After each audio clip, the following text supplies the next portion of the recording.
Ce e puiul? Acum te filmez. Vrei să te filmez? Da. Și nu, mami, nu-ți fac poze. Acum te filmez ca într-un film. Bine? Ia, spune lui mama, cum te cheamă? Nu, cum te cheamă pe tine? Zi, mama! Nu așa, Paul. Zi cum te cheamă. Și câți ani ai? Câți? Nu, mama, 3.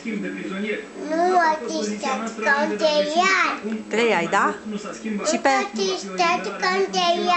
Și pe mami cum o cheamă? Declarația oficialului libanez nu face altceva decât să agite spiritele în Orientul Mijlociu. După o întrevedere cu secretarul și cum o cheamă pe mami tău? Cum o cheamă? Nu pune mânuța, stai, că după aia îți arătă mami filmul. Cum o cheamă pe mami? Zi, iubirea mea, zi. Paul, nu pune mânuța. Zi, cum o cheamă pe mama?